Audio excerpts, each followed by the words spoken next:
नमस्कार, दिन भर की बड़ी खबरों में आपका स्वागत है। मैं हूं आपके साथ मीनाक्षी त्रिवेदी। आज इस बुलेटिन में बात करेंगे 4 मई से जारी होने वाली गाइडलाइन की, अर्थव्यवस्था पर राहुल गांधी की चिंता की, जानेंगे उद्धव सरकार गिरने से क्यों होगा बीजेपी को नुकसान, शिवराज सरकार में अन्नदाता क्यों है परेशान, और आखिर में बात रोजगार देने में नंबर 1 बने छत्तीसगढ़ की। लेकिन तमाम बड़ी खबरों से पहले एक नजर इस वक्त की सुर्खियों पर। दूसरे राज्यों में फंसे बिहार के मजदूरों और छात्रों को लेकर लालू प्रसाद यादव ने नीतीश सरकार को घेरा, कहा जो आपकी बारी है, कल वक्त आने पर चुनाव में जनता देगी जवाब। कोटा से छात्रों को लाने की तैयारी में दिल्ली सरकार, मुख्यमंत्री अरविंद केजरीवाल ने अधिकारियों को दिए निर्देश, कोटा में फंसे हैं दिल्ली के करीब 800 छात्र। विश्वविद्यालयों को सेमेस्टर परीक्षा के लिए यूजीसी ने भेजी सिफारिश, कहा जुलाई से ऑनलाइन या ऑफलाइन परीक्षा का करें आयोजन। जगन्नाथपुरी रथ यात्रा पर सस्पेंस, 3 मई को हो सकता है फैसला, पूरी जिले की सीमाएं सील करके रथ यात्रा निकालने पर भी विचार, रथ का निर्माण हुआ शुरू। घर खरीदने वालों को बड़ी राहत, सरकार जल्द जारी करेगी दिशा निर्देश, बंद के चलते रियल एस्टेट सेक्टर पर पड़ा बुरा असर। हफ्ते के आखिरी कारोबारी दिन भी शेयर बाजार बढ़त के साथ बंद, सेंसेक्स 997 अंक और निफ्टी 307 पॉइंट ऊपर हुआ बंद। सुर्खियों के बाद अब बात आज की सबसे बड़ी खबर की। देश में मौजूदा स्वास्थ्य हालात में सरकार लोगों की परेशानी को कम करने के लिए कई तरह की कोशिशें कर रही है। बावजूद इसके स्वास्थ्य परेशानी और उससे उपजी समस्या से पार पाना इस वक्त बड़ा सवाल बना हुआ है। और इसी बीच अब सरकार 4 मई से नई गाइडलाइन लाने पर विचार कर रही है। तो क्या होगी ये गाइडलाइन, इसी पर चर्चा के लिए हमारे साथ स्टूडियो में मौजूद हैं राजीव जी। लेकिन उससे पहले देखिए रिपोर्ट। देश में बढ़ते संक्रमण के बीच पूर्णबंदी खोलने या आगे बढ़ाए जाने को लेकर फैसला होना बाकी है। इसी मुसीबत से पार पाने के लिए 3 मई तक देशव्यापी बंद लागू है, जिसकी अवधि 3 मई को पूरी हो रही है। इस बीच गृह मंत्रालय के प्रवक्ता ने कहा है कि 4 मई से नई गाइडलाइन लागू होगी। इस बीच गृह मंत्रालय के प्रवक्ता की ओर से ट्वीट कर बताया गया कि इस समस्या से निजात पाने के लिए नए दिशा निर्देश 4 मई से लागू होंगे, जिससे उम्मीद है कि कई जिलों को राहत मिलेगी। नई गाइडलाइन के अनुसार 4 मई से कई जिलों में पर्याप्त ढील दी जाएगी।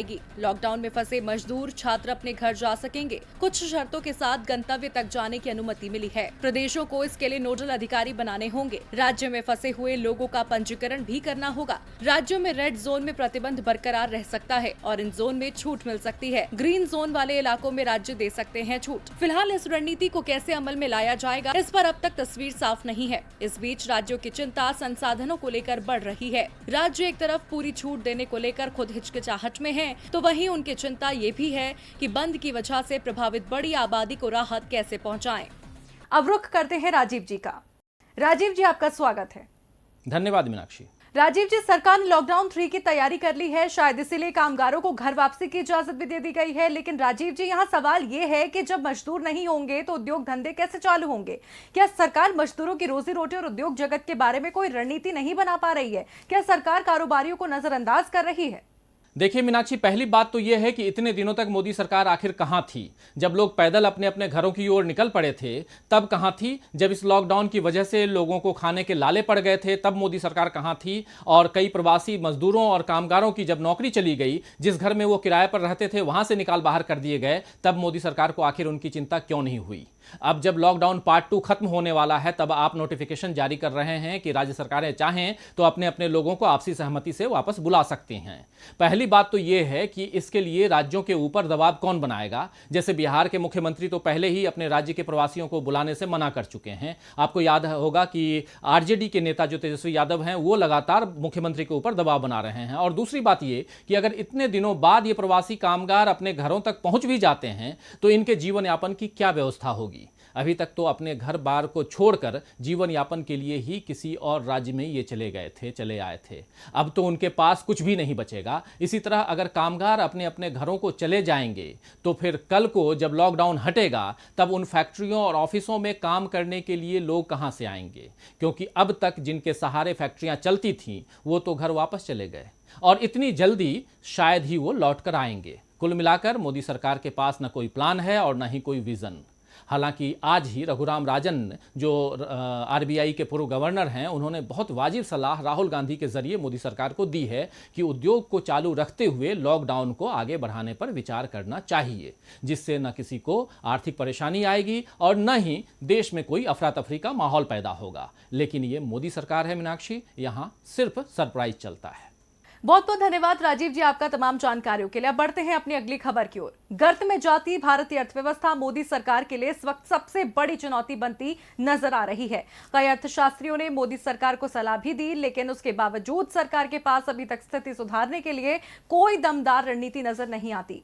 लिहाजा विपक्ष अर्थव्यवस्था को लेकर चिंतित दिखाई दे रहा है। जी हां, कांग्रेस की नई मुहिम के तहत आज कांग्रेस नेता राहुल गांधी ने इसी मुद्दे को लेकर रिजर्व बैंक के पूर्व गवर्नर रघुराम राजन से बात की है। पिछले करीब 1 महीने से देश में पूर्णबंदी लागू है, जिसका सीधा असर देश की अर्थव्यवस्था पर पड़ रहा है और जीडीपी ग्रोथ लगातार घट रही है। सरकार से बेहतर रणनीति की उम्मीद थी, लेकिन सरकार हाथ पर हाथ धरकर बैठी नजर आ रही है। लिहाजा विपक्ष को अर्थव्यवस्था की चिंता सताने लगी है। कांग्रेस नेता राहुल गांधी ने मामले को लेकर आरबीआई के पूर्व गवर्नर रघुराम राजन से अर्थव्यवस्था को लेकर आज कई पहलुओं पर चर्चा की। अर्थव्यवस्था को पटरी पर लाने के लिए उद्योग धंधों को खोलने पर राहुल ने रघुराम राजन से सवाल किया तो उन्होंने कहा, दूसरी बार पूर्णबंदी लागू करने का मतलब है कि आप हटाने को लेकर कोई सही तैयारी नहीं कर पाए। ऐसे में लोगों के मन में सवाल है कि क्या अभी पूर्णबंदी आगे बढ़ाई जाएगी। अगर हम सोचे कि मामले न मिलने पर खोला जाएगा तो यह संभव है। इस वक्त गरीबों की मदद करना जरूरी है, जिसके लिए सरकार के करीब 65,000 करोड़ रुपए खर्च होंगे। इस दौरान राहुल गांधी और रघुराम राजन देश में बढ़ती बेरोजगारी को लेकर भी चिंतित दिखे। राजन ने फूड, हेल्थ और एजुकेशन के मामले में अच्छा काम करने वाले राज्यों की तारीफ की। साथ ही मौजूदा सरकार के लिए लोअर मिडिल क्लास और मिडिल क्लास को सबसे बड़ी चुनौती बताया। उन्होंने कहा, लोगों को सिर्फ सरकारी नौकरी पर निर्भर नहीं रखा जा सकता। ऐसे लोगों के लिए सरकार को रोजगार के अवसर पैदा करने होंगे। साथ ही मौजूदा समय में वर्क प्लेस को सुरक्षित करना जरूरी है। इस दौरान राहुल गांधी और रघुराम राजन ने अर्थव्यवस्था को पटरी पर लाने के लिए मास टेस्टिंग को जरूरी बताया। लेकिन अगर सरकार की बात करें तो मास टेस्टिंग को लेकर तैयारियां नजर नहीं आ रही और अर्थव्यवस्था को लेकर सरकार कोई बड़ा कदम उठाने में फिलहाल हिचकती दिख रही है। देखना है कि मोदी सरकार अर्थव्यवस्था को लेकर क्या कड़े कदम उठाती है। अब जहां देश की अर्थव्यवस्था को पटरी पर लाने के लिए विपक्ष चिंतित नजर आ रहा है, तो वहीं चिंता के काले बादल तो फिलहाल महाराष्ट्र के मुख्यमंत्री उद्धव ठाकरे की कुर्सी पर भी मंडरा रहे हैं। कुर्सी रहेगी या जाएगी, यह अब राज्यपाल के फैसले पर टिका है, लेकिन राज्यपाल फैसले को टालने में लगे हैं। वहीं अगर राज्यपाल की ओर से हो रही देरी के कारण उद्धव को कुर्सी छोड़नी पड़ी तो इसके राजनीतिक परिणाम क्या होंगे और इसका बीजेपी पर कितना असर पड़ेगा, इस रिपोर्ट के जरिए देखिए। उद्धव ठाकरे की कुर्सी पर बना सस्पेंस खत्म होने के लिए शिवसेना राज्यपाल के फैसले पर नजरें गड़ाए बैठी है, लेकिन राज्यपाल हैं कि कुछ बोलने को तैयार ही नहीं है। विधान परिषद सीट के लिए उद्धव को मनोनीत करने के फैसले को टाला जा रहा है। अगर राज्यपाल कोटे से उद्धव को एमएलसी बनाने का फैसला नहीं होता तो 27 मई को उद्धव को कुर्सी छोड़नी पड़ेगी। महाविकास अघाड़ी सरकार ने 2 दिन पहले राज्यपाल से मुलाकात भी की, लेकिन अभी भी गेंद राज्यपाल के पाले में ही फंसी पड़ी है। राजनीतिक लिहाज से देखा जाए तो मौजूदा हालात में अगर बीजेपी उद्धव की कुर्सी को हिलाती है तो महाराष्ट्र में संवैधानिक मुसीबत खड़ी हो जाएगी। राज्यपाल का कैबिनेट की सिफारिश पर फैसला लेने में देरी करना भी संवैधानिक रूप से अवैध और अनैतिक है। इससे उद्धव को जनता की सहानुभूति मिलेगी। इसके अलावा जनता में गलत संदेश भी जाएगा। मौजूदा मुसीबत के बीच अगर बीजेपी महाराष्ट्र के तिकड़म में खुद को उलझाती है तो जनता यही समझेगी कि बीजेपी सत्ता के खेल में उलझाकर ठाकरे सरकार के मौजूदा मुसीबत के बीच कराए जा रहे कामों में अड़ंगा डाल रही है। यानी महाराष्ट्र में सरकार की नाकामी के लिए जनता बीजेपी को जिम्मेदार मानेगी और शिवसेना भी इस जगत में सियासी मोहरे बिछाती नजर आ रही है। हालांकि बीजेपी नेता और पूर्व मंत्री आशीष शेलार का कहना है, शिवसेना अपनी नाकामी का हमें क्यों जिम्मेदार ठहरा रही है। मुख्यमंत्री के तौर पर ठाकरे की नियुक्ति के बाद शिवसेना ने अपने किसी एमएलसी से त्यागपत्र क्यों नहीं लिया, जिससे उद्धव उस खाली सीट पर निर्वाचित हो जाते। उद्धव के कुर्सी संभालने के बाद विधान परिषद की 2 सीटों के लिए चुनाव भी हुए थे। इन दोनों सीटों पर महाविकास अघाड़ी की जीत हुई थी। ठाकरे तब चुनाव लड़कर क्यों नहीं निर्वाचित हुए। कुल मिलाकर देखा जाए तो महाराष्ट्र में मौजूदा मुसीबत के बीच सियासी गहमागहमी भी बढ़ती जा रही है। ऐसे में अगर उद्धव की कुर्सी जाती भी है तो नुकसान बीजेपी को ही होता नजर आ रहा है। यानी महाराष्ट्र में हर सूरत में नुकसान बीजेपी को उठाना पड़ सकता है। वैसे फिलहाल बिहार में कोई सियासी नुकसान ना हो, इसके लिए राजनीतिक दल जमकर मेहनत कर रहे हैं।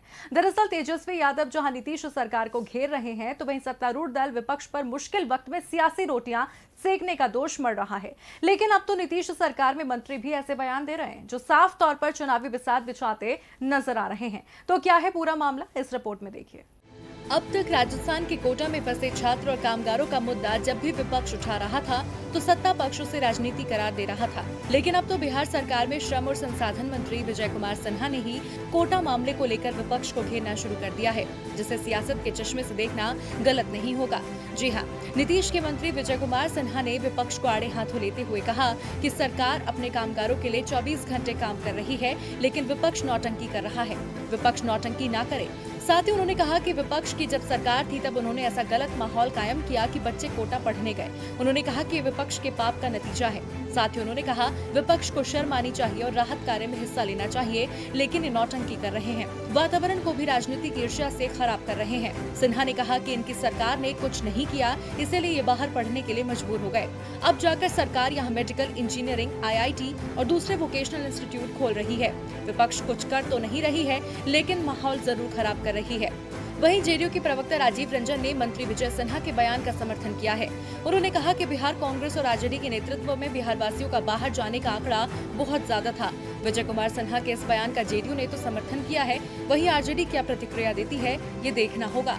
अब जहां बिहार में कामगारों और छात्रों को लेकर सियासत में उबाल आ रहा है, तो वहीं मध्य प्रदेश में इस वक्त राजनीति में अन्नदाताओं का मुद्दा छा रहा है, जिसे लेकर बीजेपी और कांग्रेस आमने सामने आ गए हैं। जी हां, सूबे की सरकार कर्ज माफी योजना की समीक्षा करने के नाम पर कमलनाथ को घेर रही है, जिसे लेकर अब कांग्रेस ने भी करारा जवाब देते हुए सिंधिया को बिना नाम लिए जमकर आड़े हाथों लिया। मध्य प्रदेश की सियासत में हमेशा अन्नदाताओं की परेशानी का मुद्दा अहम रहा है। 2018 में इसी मुद्दे ने शिवराज सरकार को सत्ता से बाहर किया था और कमलनाथ सरकार सत्ता में आई। कमलनाथ ने अन्नदाताओं के लिए कर्ज माफी योजना लागू की, लेकिन अब सरकार ने उस योजना को भी बंद करने का मन बना लिया है।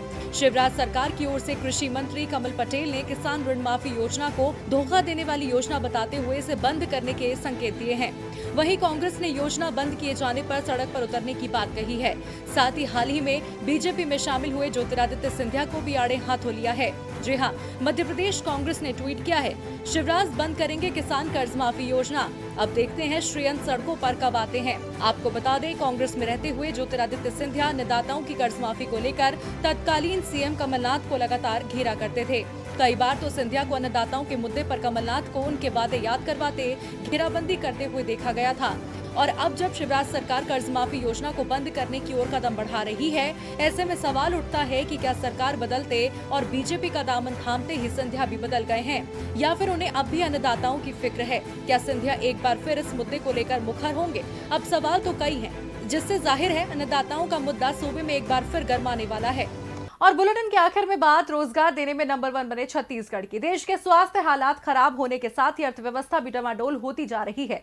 देश में तालाबंदी जारी है और इसी बीच छत्तीसगढ़ की भूपेश बघेल सरकार हालात सुधारने के लिए जमकर मेहनत कर रही है। जी हां, ग्रामीण अर्थव्यवस्था को बचाने के लिए जो काम बघेल सरकार ने किए हैं, उससे छत्तीसगढ़ को नंबर 1 बना दिया है। क्या है पूरा मामला, इस रिपोर्ट में देखिए। देश में जारी स्वास्थ्य मुसीबत से बचाव के लिए देश में लागू पूर्णबंदी के दौर में ग्रामीण अर्थव्यवस्था को बचाने और ग्रामीणों की आजीविका की हिफाजत करने के लिए छत्तीसगढ़ प्रशासन व्यापक स्तर पर काम कर रहा है।